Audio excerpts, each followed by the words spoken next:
जय जगन्नाथ पिलामाने आज आम एक गुरुत्वपूर्ण टॉपिक डिस्कशन करिबा ताहा हेउची कोन ना गणतंत्र पॉलिटिकल साइंस रो प्रथम चैप्टर अछि पिलामाने गणतंत्र। आज आम सेही गणतंत्र रो अर्थ और गणतंत्र रो प्रकार भेद डिस्कशन करिबा। ठीक अछि पिलामाने, तो चलो प्रथमे देखिबा ना गणतंत्र अर्थ कोन। ओके, गणतंत्र अर्थ कोन, गणतंत्र काहू कहा जे। ओके, गणतंत्र दुईटी ग्रीक शब्द पिलामाने डेमोस और क्राटस रु आनित। डेमोस और क्राटस रु आनित। डेमोस रो अर्थ कोन पिलामाने ना लोक बा गण। ओके, लोक बा गण और क्राटस रो अर्थ क्षमता बा शासन। अर्थात कोन पिलामाने ना लोकंक द्वारा परिचालित शासन को आमे कोन कहू पिलामाने ना गणतंत्र। लोकंक द्वारा परिचालित शासन को आमे कोन कहू ना गणतंत्र। अर्थात कोन पिलामाने ना जनसाधारण द्वारा जो शासन व्यवस्था परिचालित होउची ना लोकमानक द्वारा जो शासन व्यवस्था परिचालित होउची आमे ताकू कहू कोन ना गणतंत्र व्यवस्था बोलिकी। अर्थात कोन पिला माने एथिरे देखिबो हम गणतंत्र व्यवस्था रे सर्वोच्च क्षमतार अधिकारी किए। सर्वोच्च क्षमतार अधिकारी किए रे पिला माने ना लोकमान को द्वारा शासित होंती। ओके, से माने सरकार परिचालना करिवे, सरकार चयन करिवे। ओके, आ सेमान को द्वारा शासित हेबे। एथिरे कोनोसी गोटे व्यक्ति शासित होनी पिला माने। ओके, समस्त जनसाधारण शासित होंती। कोनोसी गोटे राजा एथिरे शासन करे नै। ओके, कोनोसी गोटे गोष्ठी शासन करे, एथिरे लोकमान ही शासित होंती निजे निजंक द्वारा। ठीक अछि पिला माने, तो नेक्स्ट देखिदेबा ना कोन ना गणतंत्र विभिन्न संज्ञा। ओके, आम विभिन्न राजनीतिज्ञ माने ओके विभिन्न संज्ञा प्रदान करते। ठीक सेमिति जणे व्यक्ति अछंती कि ना Abraham Lincoln. Okay, Abraham Lincoln से कहले कोन ना गणतंत्र हेउची लोकमानंकर। ओके, गणतंत्र होची कहार पिला माने ना लोकमानंकर। ना लोकमानंक द्वारा गणतंत्र होची लोकमानंक द्वारा लोकमानंक पई शासन। एहा कहले कि ना अब्राहम लिंकन। ओके, नेक्स्ट कहचंती कि सिली। ओके, सिली कोन कहले ना गणतंत्र एपरी एक सरकार जेउथरे कि प्रत्येक व्यक्तिर अंश थाए। ओके, प्रत्येक व्यक्तिर अंश निहित थाए। अर्थात से कहले कोन देखो सिली कहचंती कोन ना गणतंत्र हेउची एक एपरी सरकार जेउथरे कि समस्त व्यक्ति अंश ग्रहण करि पारिबे। प्रत्येक व्यक्ति अंश ग्रहण करि पारिबे, से धनी हो, दरिद्र हो, छोट हो, बड़ हो, समस्त व्यक्ति आम गणतंत्र व्यवस्था रे अंश ग्रहण करि पारिबे। ताहाको आमे कहू कोन रे पिला माने ना गणतंत्र बोली कहले कि ना सिली। तापर आसिले देखो कि ना लॉर्ड ब्राइस। लॉर्ड ब्राइस कोन कहले ना जो सरकार रे शासन क्षमता कोनोसी एक निर्दिष्ट श्रेणीर लोकंक हस्तरे न रही समग्र जनता हस्तरे आईनतः न्यस्त थाई ताहाकू गणतंत्र कुहाजी। लॉर्ड ब्राइस कहले कोन ना जो सरकार रे शासन क्षमता कोनोसी गोटे निर्दिष्ट गोष्ठी बा निर्दिष्ट श्रेणी किंबा गोटे निर्दिष्ट व्यक्तिर हातरे न रही समग्र जनता समस्त लोकंक हातरे न्यस्त अछि, समस्त लोकंक हातरे अछि, साधारणतः ताहाकू आमे कहू कोन रे पिला माने ना गणतंत्र बोली कहले कि ना लॉर्ड ब्राइस। ठीक अछि पिला माने, एबे आमे देखि देबा ना कोन ना गणतंत्रर प्रकार भेद। ओके, ना गणतंत्रर प्रकार भेद। गणतंत्र साधारणतः केते प्रकार पिला माने ना दुई प्रकार। गोटे होची कोन ना प्रत्यक्ष गणतंत्र, आ गोटे होची कोन ना परोक्ष गणतंत्र। समस्त मन रखि नबो। ओके, ना गणतंत्र केते प्रकार, दुई प्रकार। गोटे होची प्रत्यक्ष गणतंत्र, आ गोटे होची परोक्ष गणतंत्र। ठीक अछि पिला माने,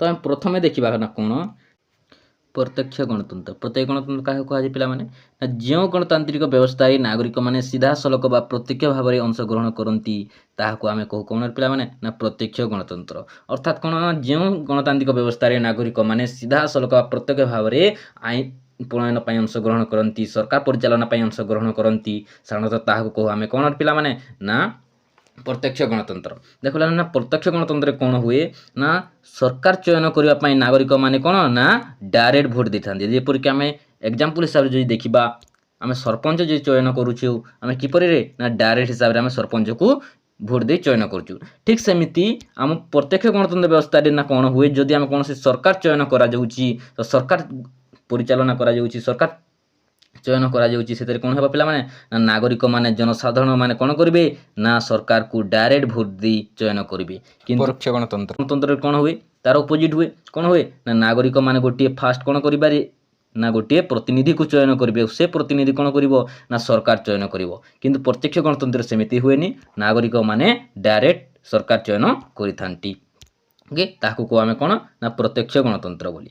ओके, तो देख पे प्राचीन ग्रीक्सर नगर राज्य गुड़िक प्रत्येक गणतंत्र प्रचलित होता प्रथम कौन पे प्राचीन ग्रीसर नगर राज्य प्रथम गणतंत्र व्यवस्था प्रचलन होता प्रत्येक गणतंत्र व्यवस्था प्रचलन होता किंतु वर्तमान केवल स्विट्जरलैंड रे व्यवस्था प्रचलन होची वर्तमान केवल स्विट्जरलैंड रे ही ये व्यवस्था प्रचलन होची के व्यवस्था आम प्रत्येक गणतंत्र ओके पिला माने तो प्रत्येक गणतंत्र मुख्यतः तीनटा उपादान अछि पिला माने ताहा कोन ना गणोद्योग गणभोट और प्रत्याहार किधर अच्छी ना तीन उपादान अच्छी गणोद्योग ओके गणभोट प्रत्याहार ठीक अच्छे पे यही शासन व्यवस्था दुर्नीति ह्रास पाइबा सह नागरिक मानक सचेतनता मिलता है ओके तो ये आम प्रत्येक गणतंत्र व्यवस्था कौन हुए पे आम ए दुर्नीति कम देखा जाए कहीं ना जनसाधारण मान निजे निज द्वारा ही शासित होती ठीक अच्छे ओके ए समस्ते आईन प्रणयन आईन ओके जातीय प्रसंग क्षेत्रीय क्षेत्र में ओके आंचलिक क्षेत्र सब क्षेत्र में पे कौन नीति निर्धारण ओके सीधा सलख आईन प्रणयन से माने करि पारंती कि माने नागरिक माने सब समय अंशग्रहण करिथांती सब क्षेत्र कौन से आईन प्रणयन हो कि कौन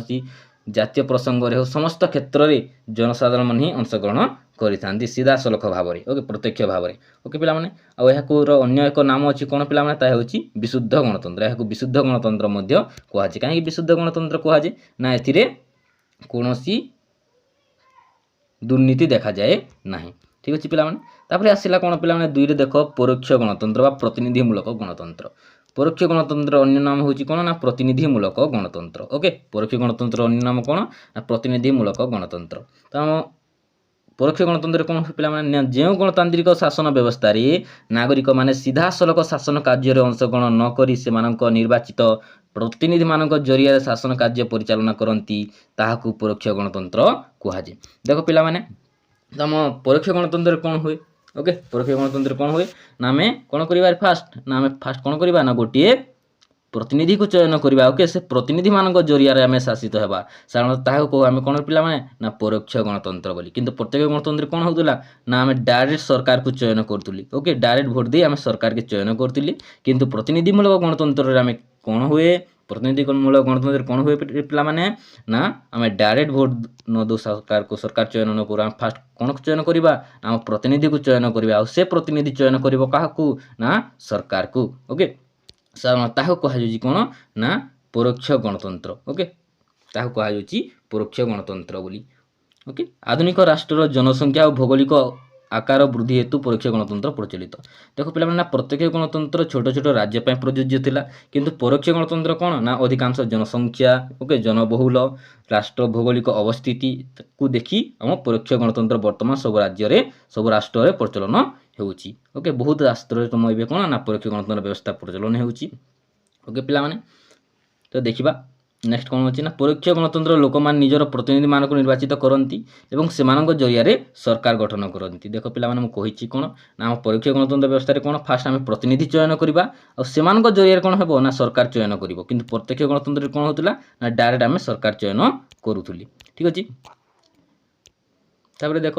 ना वर्तमान प्राय समस्त गणतांत्रिक राष्ट्र परोक्ष गणतंत्र व्यवस्था प्रचलित ओके वर्तमान समस्त राज्य समस्त देश ओके अधिकांश राष्ट्र कौन पे ना प्रत्येक परोक्ष गणतंत्र व्यवस्था प्रचलन होपरिक तुम युक्तराष्ट्र अमेरिका रूस भारत जापान फ्रांस इंग्लैंड आदि राष्ट्र मानक परोक्ष गणतंत्र व्यवस्था प्रचलित बहुत राष्ट्र तुम कौन ना परोक्ष गणतंत्र व्यवस्था प्रचलन हो ठीक अच्छे पे तुम कौन ना गणतंत्र अर्थ और गणतंत्र प्रकार भेद नेक्स्ट वीडियो आम गणतंत्र वैशिष्ट्य गणतंत्र सुगुण गणतंत्र दुर्गुण सब किछि देखिबा।